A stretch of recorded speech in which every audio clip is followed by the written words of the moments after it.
Hi, we're moving right along with day 8 consecutive of value videos, and I hope I'm bringing you something good, something you can relate to.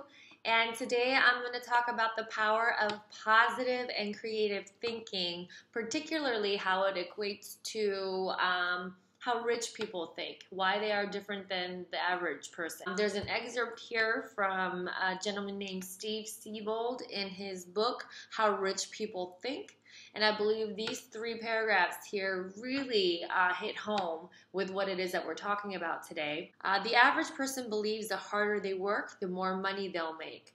Their linear thinking equates labor and effort with financial success. What he's talking about here is people who think they can trade time for money, which we know is not possible, right? Because there's only so many hours in a day, so many days in a week, and there's only one of you. While you are making technically more money by having a second or third job, and whether it's $8 an hour or $20 an hour, usually doesn't fluctuate to a point where it's significant enough where you can go down to one job. So you have to continue to do this. And partly it's because of the way that our society has kind of conditioned us to think that we want more than we really need. You know, all the commercials, magazines, all the ads out there, they do a great job of selling you on that other TV that you shouldn't get, but you do, and put it on the credit card. You know, a bigger house than you can afford, but you know, that's what the Joneses are doing. And then the second paragraph, the rich know that creative thinking is the highest paid skill in the world.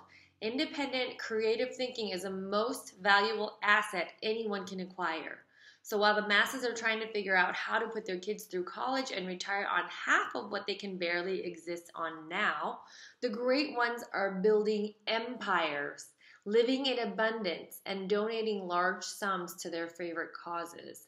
This sets off a psychological domino effect because once a person thinks and lives at this level of abundance, they know even greater levels of success are possible through the vehicle of creative thought. How powerful is that? Through the vehicle of creative thought. What that's saying is that every single one of us are able to do this. Rich people don't surround themselves with people who do less than them. They actually surround themselves with people they want to emulate. When I read The Great Ones Are Building Empires, the first person that came to mind is Oprah Winfrey. Not only for over 20 years was she the talk show host of daily television, she created an empire for herself. She has a magazine, she has an entire channel dedicated to her. And anybody who has been on her show has pretty much gotten the Midas touch from Oprah. Look at Dr. Phil, Dr. Oz, Rachel Ray, when she was really just a college student living on ramen noodles and making different creative dishes out of it. You know, Oprah thought that was cool and she brought her on, and now she's got her own entity. Just think about what Oprah did. She didn't just have one stream of success. She ended up creating all this empire for herself and doing a lot of good with it. You know, with her name, she attached a lot of credit and a lot of backing where people would give these other people a chance. It's a great business model to follow, the way that she's done it. She's so tenacious and she's so driven. You don't think that she lives her everyday life, coming home, kicks her feet up, grabs a beer, watches the TV for 3 or 4 hours, and then moves herself to the bed and watches a late night show and then falls asleep holding the remote, do you? I mean, her life is significantly different than that. And it's a kind of quality of life. It's the kind of life that you want to have for yourself. What is it that you want to see?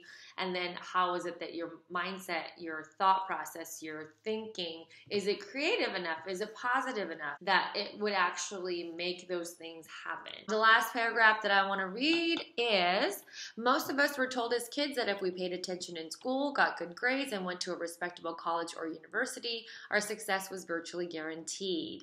The reality is that very few people who follow this formula ever get rich. They survive, and some become the most successful people in their families.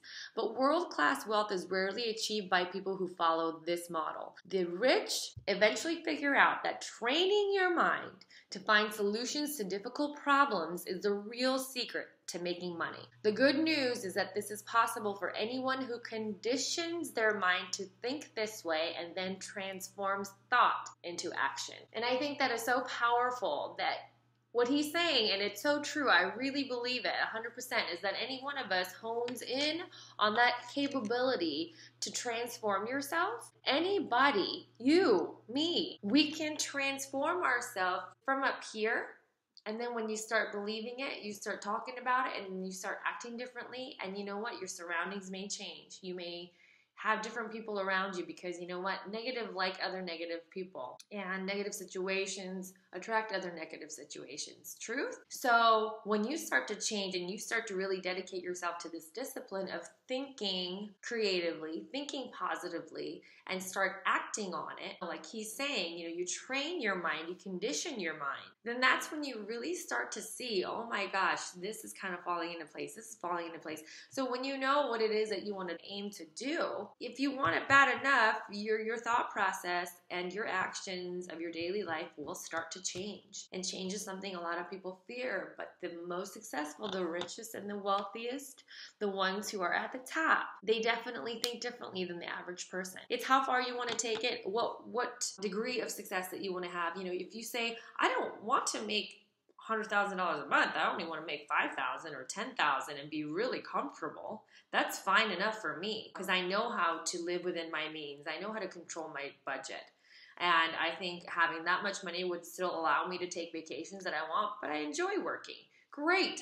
If you know yourself, great. But if you aim for higher than that and you aim for more than that, then you know that you have to do drastic changes to your life from what it is now. And it starts with the mind. Be positive, be creative, and I want you to do this for yourself on a daily basis with your business. And again, like with anything else we talk about, your personal life will follow. I hope you're having a great day. Make it a blessed day, and I will talk to you tomorrow.